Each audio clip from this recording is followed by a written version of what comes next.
എല്ലാവർക്കും നമസ്കാരം. എല്ലാവരും സുഖമായിട്ടൊക്കെ ഇരിക്കുന്നോ? ഇന്ന് ഞാൻ നിങ്ങളുമായിട്ട് ഷെയർ ചെയ്യുന്നതേ ഒരു വെജിറ്റബിൾ കുറുമയുടെ റെസിപ്പിയാണ് കേട്ടോ. വളരെ പെട്ടെന്ന് ചെയ്യാൻ പറ്റും. ഇഷ്ടപ്പെടാത്ത കുട്ടികളൊക്കെ ഭക്ഷണം കഴിക്കാനായിട്ട് ചപ്പാത്തി, ഇടിയപ്പം, അപ്പം, പുട്ട് ഇതിനൊക്കെ കഴിക്കാൻ പറ്റുന്ന, അതായത് പൊറോട്ട ഞാൻ പറയുന്നില്ല, പൊറോട്ടയും കഴിക്കാം. അപ്പോൾ അതിന് തക്ക ഒരു നല്ലൊരു വെജിറ്റബിൾ കറിയാണ്. വളരെ സിമ്പിളാണ്, നമുക്ക് പെട്ടെന്ന് തയ്യാറാക്കാൻ പറ്റും. അധികം ചേരുവകളൊന്നും ഇല്ലാതെ പെട്ടെന്ന് കുക്കറിലാണ് ഞാൻ തയ്യാറാക്കുന്നത്. അപ്പോൾ മക്കളെ, ഈ രുചികരമായിട്ടുള്ള ഈ കുറുമ എങ്ങനെ തയ്യാറാക്കി നമുക്കൊന്ന് കണ്ടു നോക്കാം. വാ, നമുക്ക് വീഡിയോയിൽ. അപ്പോൾ മക്കളെ, നമ്മുടെ കുക്കർ കുറുമ, വെജിറ്റബിൾ കുറുമ ഉണ്ടാക്കാൻ എടുത്തിരിക്കുന്ന ചേരുവകൾ എന്തൊക്കെയാണ് നമുക്ക് നോക്കാം.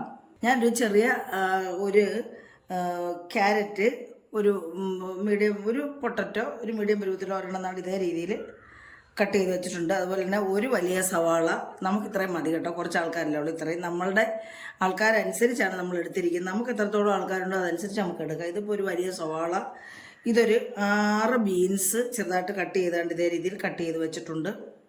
പിന്നെ ഒരു 2 എരിവുള്ള പച്ചമുളക്. നമ്മൾ ഈ വെജിറ്റബിൾ കറിയൊക്കെ വെക്കുമ്പോൾ ആദ്യം എരിവ് ചേർക്കത്തില്ല കേട്ടോ. കുഞ്ഞുങ്ങൾക്കൊക്കെ അവരൊക്കെ ആസ്വദിച്ച് കഴിക്കാൻ വേണ്ടിയാണല്ലോ നമ്മളിത് ഉണ്ടാക്കുന്നത്. മിക്ക കുട്ടികൾക്കും വെജിറ്റബിൾ ഒന്നും ഇഷ്ടമല്ല.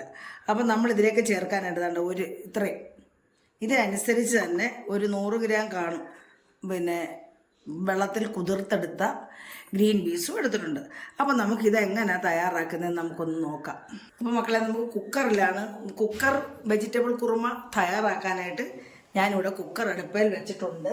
ഞാനിവിടെ കുറച്ചേ ഉണ്ടാക്കുന്നുള്ളൂ, അപ്പോൾ അതനുസരിച്ചുള്ള കുക്കറാണ് ഇതിരിക്കുന്നത്. ഇതിലേക്ക് ഞാൻ ഒരു 2 ടീസ്പൂൺ വെളിച്ചെണ്ണ ഒഴിച്ചു കൊടുക്കുവാണ്. അത് മതി.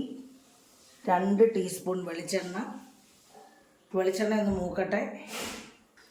അപ്പം മക്കളെ, നമ്മുടെ വെളിച്ചെണ്ണ ചൂടായിട്ടുണ്ട്. നമുക്കിതിലേക്ക് ഇനിയും ഒരു 1/4 സ്പൂൺ കടുക് ചേർത്ത് കൊടുക്കാം.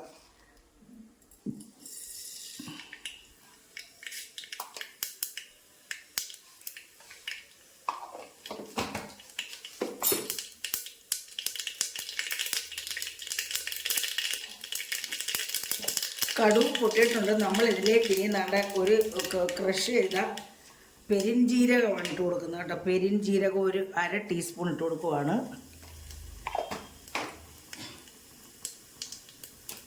പിന്നെ വറ്റൽമുളക്,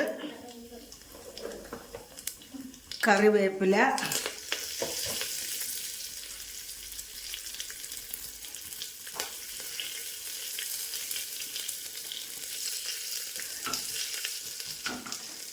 ഇത്ര ഇട്ടതിന് ശേഷം നമ്മളുടെ വെജിറ്റബിൾ അങ്ങ് ചേർത്ത് കൊടുക്കുവാണ്. ഇതെല്ലാം മൂത്തിട്ട് നമുക്കിനി നമ്മളിതെല്ലാം കൂടെ ഒന്നിച്ചിട്ട് ജസ്റ്റ് ആ എണ്ണയ്ക്കകത്തിട്ട് മൂപ്പിക്കാം. നമുക്കിതൊന്നും വഴട്ടിയൊന്നും എടുക്കണ്ട കേട്ടോ. നല്ല ഹെൽത്തി ആയിട്ടുള്ള വെജിറ്റബിൾ കുറുമയാണ് നമ്മളിവിടെ തയ്യാറാക്കുന്നത്. അപ്പോൾ ഇതിലേക്ക് ഞാൻ 1 ടീസ്പൂൺ നെയ്യും കൂടെ ചേർത്ത് കൊടുക്കുന്നുണ്ട്. നല്ല ടേസ്റ്റ് കിട്ടാൻ വേണ്ടിയാണ് 1 ടീസ്പൂൺ നെയ്യ്. അപ്പോൾ ഇതും കൂടിയിട്ട് നമുക്കിതൊന്ന് കൂട്ടി യോജിപ്പിക്കാം. ഞങ്ങൾ കുറച്ച് പേരെ ഉള്ളതുകൊണ്ട് അതനുസരിച്ച് ഞാൻ എടുത്തിട്ടുള്ളൂ. അപ്പോൾ ഇതിലേക്ക് ഞാൻ ആ ഗ്രീൻ പീസും കൂടെ ഇട്ട് കൊടുക്കാം. നമ്മളിതിനകത്തിട്ട് ജസ്റ്റ് എല്ലാം കൂടിയിട്ടൊന്ന് ഇതൊന്ന് ഇളക്കുക. നമ്മൾ വഴറ്റുന്നൊന്നുമില്ല, അതിൻ്റെ കൂടെ നമ്മൾ ഗ്രീൻ പീസ് ഇട്ട് കൊടുക്കുകയാണ്. നമ്മളിതിനകത്ത് വെളുത്തുള്ളിയോ പിന്നെ വെളുത്തുള്ളി, ഇഞ്ചി ഒന്നും ചേർക്കുന്നില്ല കേട്ടോ. നമുക്ക് വേണമെങ്കിൽ പിന്നെ എന്ത് മസാല വേണമെങ്കിലും ചേർക്കാം. ഗ്രാമ്പൂ, പട്ട, ഏലക്ക എന്ത് വേണമെങ്കിലും ചേർക്കാം കേട്ടോ. നമുക്ക് അത് അതിൻ്റെ ടേസ്റ്റൊന്നും ഇഷ്ടമല്ലാത്തതുകൊണ്ട് നമ്മൾ ഇങ്ങനെയാണ് ചേർക്കുന്നത് കേട്ടോ. അപ്പം നമുക്കിതിലേക്ക് ഇനിയും 1 സ്പൂൺ മല്ലിപ്പൊടിയും കൂടെയാണ് നമ്മൾ ചേർത്ത് കൊടുക്കുന്നത്. 1 ടീസ്പൂൺ മല്ലിപ്പൊടി. അപ്പം ഇതും കൂടെ ഇട്ട് നമുക്കൊന്ന് കൂട്ടി ഇളക്കിയിട്ട് നമുക്കിതിലേക്ക് ആവശ്യത്തിന് വെള്ളം ഒഴിച്ചു കൊടുക്കാം, വേവാനുള്ള വെള്ളം. പിന്നെ നമ്മളിതിലേക്ക് 1 ടീസ്പൂൺ ഉപ്പും കൂടെ ഇട്ട് കൊടുക്കും. 1 ടീസ്പൂൺ ഉപ്പ് കേട്ടോ. കൂടുതൽ ഉപ്പാവരുത്. വെജിറ്റബിളിനൊക്കെ ഉപ്പ് വളരെ കുറവ് ഇടാവുള്ളൂ. കല്ലുപ്പാണ് ഇട്ടിരിക്കുന്നത്. നമ്മളിനി ഇതിലേക്ക് ഇത് വേവാനുള്ള ആവശ്യത്തിനുള്ള വെള്ളം ചേർത്ത് കൊടുക്കും. ഇത് വെജിറ്റബിളിൻ്റെ അടിയിൽ നിന്നാൽ മതി വെള്ളം, മുകളിൽ നിൽക്കണ്ട. കാരണം ഇതിനകത്ത് നമുക്കിനി വേറെ ചേരുവകളൊക്കെ ചേർക്കാനുള്ളതാണ്. അപ്പോൾ നമുക്കിതിനെ അടച്ച് വെച്ച് ഒരു 2 വിസിലടിച്ച് അത് കഴിഞ്ഞ് 2 സിമ്മിലും വെച്ചതിന് ശേഷം നമ്മൾ ജസ്റ്റ് ഒന്ന് വെച്ചതിന് ശേഷം ആവി കളഞ്ഞ് നമ്മളൊക്കെ ചിലപ്പം ഇതെല്ലാം വെന്തങ്ങ് കലങ്ങിപ്പോകും കേട്ടോ. അത് നമ്മൾ പ്രത്യേകം ശ്രദ്ധിക്കണം. അപ്പം ഞാനിത് അടച്ച് വെക്കുവാണ്. അടച്ച് വെച്ച് ഗ്യാസ് ഓണാണ്. അപ്പോൾ ഇത് വിസിലടിച്ച് വേവട്ടെ. ഇനി ഒരു വിസിലും കൂടെ. ഇനി നമ്മൾ സിമ്മാക്കുവാണ്. 2 വിസിലായി. സിമ്മാക്കി 2 വിസിൽ. അപ്പോൾ മക്കളെ, നമുക്കിനി ഇതിന് ഒരു അരപ്പ് തയ്യാറാക്കണം കേട്ടോ. അതിനായിട്ട് നമ്മൾ ഇതിനകത്ത് മഞ്ഞൾപ്പൊടിയോ ഒന്നും ചേർക്കുന്നില്ല.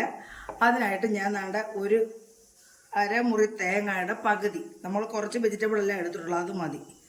അരമുറി തേങ്ങയുടെ പകുതി, അതായത് 1 കപ്പ് കാണും. ഇതിലേക്ക് ഞാനൊരു 4 കശുവണ്ടി, അതായത് കാഷ്യൂനട്ട്. ഇത് നമ്മൾ വറുത്തതാണ് കേട്ടോ. നമ്മൾ ഈ കാഷ്യൂനട്ടൊക്കെ വാങ്ങിക്കുമ്പോഴേ ഇതിനകത്ത് കേടാകാതിരിക്കാൻ വേണ്ടി പിന്നെ എന്തെങ്കിലും കീടനാശിനിയൊക്കെ അടിക്കുമല്ലോ, കീടങ്ങളൊക്കെ കയറാതിരിക്കാൻ വേണ്ടി.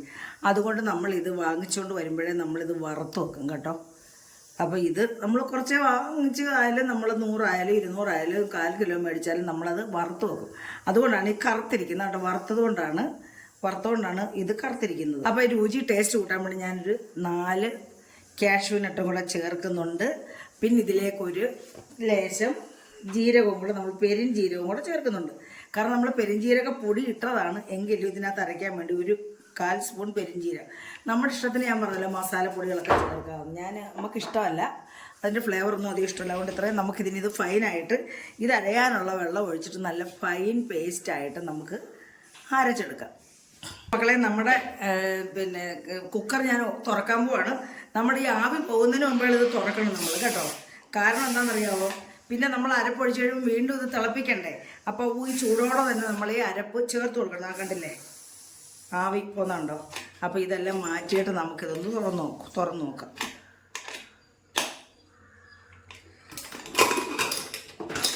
കണ്ടില്ലേ, നമ്മുടെ വെജിറ്റബിളെല്ലാം നല്ല ഫൈനായിട്ട് നല്ല ചൂടായിട്ട് കിടക്കുകയാണ്. നമുക്കിനി ഇതിലേക്ക് നമ്മുടെ തേങ്ങ ഒഴിച്ചു കൊടുക്കാം. തേങ്ങാക്കൂട്ടും നമ്മുടെ പിന്നെ കശുവണ്ടിയും കൂടെ അരച്ചത് ചേർത്ത് കൊടുക്കാം. എന്നിട്ട് നമുക്ക് പിന്നെ ഫ്ലെയിം ഓൺ ചെയ്ത് നമ്മുടെ അരപ്പ് വേവണ്ടേ, അരപ്പ് ചൂടാവണമല്ലോ. അപ്പോൾ അതിനകത്തോട്ട് ചേർന്നതിൻ്റെ അരപ്പൊന്ന് വേവണം. നമുക്കിതിലേക്ക് കുറച്ച് ചൂടുവെള്ളം ഒഴിച്ചു കൊടുക്കാം. നമ്മുടെ മിക്സി കഴുകി ചൂടുവെള്ളം ഒഴിച്ചു കൊടുക്കാം കേട്ടോ. പച്ചവെള്ളം ഒഴിച്ചാലും കുഴപ്പമൊന്നുമില്ല. നമുക്ക് ഈ സമയത്ത് ഉപ്പൂടെ ഒന്ന് നോക്കാം. നല്ല ടേസ്റ്റുണ്ട്, നല്ല സൂപ്പർ കറിയാണ്. ഇതാ ഞാൻ ഈ തിളച്ചിട്ടുണ്ട് കണ്ടില്ലേ. നമ്മൾ അധികം നേരം ഫ്ലെയിം വെക്കേണ്ട കാര്യമില്ലായിരുന്നു, പെട്ടെന്ന് അത് തിളച്ച് കണ്ടു. നമ്മൾ ചൂടോടെ കിടന്നതല്ലേ. അപ്പം നമ്മുടെ വെജിറ്റബിൾ കുറുമ ഇതുണ്ട്, ഏകദേശം ഇവിടെ റെഡിയായി. അപ്പം മക്കളെ, നമ്മുടെ വെജിറ്റബിൾ കുറുമ കണ്ടില്ലേ, എത്ര പെട്ടെന്നാണ് നമ്മളിത് ചെയ്തത്. വെറും നിസ്സാരം, നമ്മൾ വഴറ്റുകയും വേണ്ട, അധികം കാത്തിരിക്കുകയും വേണ്ട, പെട്ടെന്ന് നമുക്കിത് തയ്യാറാക്കിയെടുക്കാൻ പറ്റും. നല്ല ടേസ്റ്റ്. ആവശ്യത്തിന് എരിവ്, കുരുമുളക് ഒന്നും ചേർക്കണ്ട. വളരെ ടേസ്റ്റി ആയിട്ടുള്ള ഒരു കറിയാണ് മക്കളെ. അതിൻ്റെ തേങ്ങയുടെ പച്ചച്ചുവയൊക്കെ മാറണം, അതുവരെ നമുക്കൊന്ന് തിളച്ച് ഇങ്ങനെ ഇളക്കി കൊടുക്കാം. കണ്ടില്ലേ, അപ്പോൾ പെട്ടെന്ന് നമുക്ക് തയ്യാറാക്കാൻ പറ്റുന്ന ഒരു കറിയാണ്. കുഞ്ഞുങ്ങൾക്കൊക്കെ ഇതിനകത്ത് നമ്മുടെ സവാളയെല്ലാം വെന്തം കളിഞ്ഞു പോയി കേട്ടോ, ചേർന്ന് പോയി. പിന്നെ ബാക്കിയെല്ലാം നമ്മുടെ കഷ്ണത്തെ കിടപ്പുണ്ട്. അപ്പോൾ നമുക്കിതൊരു സെർവിങ് പ്ലേറ്റിലേക്ക് മാറ്റാം. അപ്പോൾ മക്കളെ, ഹെൽത്തിയും ടേസ്റ്റിയുമായ വെജിറ്റബിൾ കുറുമ ഇവിടെ റെഡി ആയിട്ടുണ്ട്. എല്ലാവർക്കും ഇഷ്ടപ്പെട്ട് കാണുമെന്ന് വിശ്വസിക്കുന്നു. ഇഷ്ടപ്പെട്ടിട്ടുണ്ടെങ്കിൽ ഇതേ രീതിയിൽ ചെയ്ത് നോക്കുക. നിങ്ങളുടെ അഭിപ്രായങ്ങൾ കമൻറ്റ് ബോക്സിൽ രേഖപ്പെടുത്തുക, ലൈക്ക് ചെയ്യുക. പഴയതുപോലെ എല്ലാവരും സപ്പോർട്ട് ചെയ്യുക മക്കളെ. ഇനി അടുത്ത ഒരു നല്ല വീഡിയോ ആയിട്ട് വരുന്നവരെയും മക്കളെ, എല്ലാവർക്കും എൻ്റെ നന്ദി, നമസ്കാരം.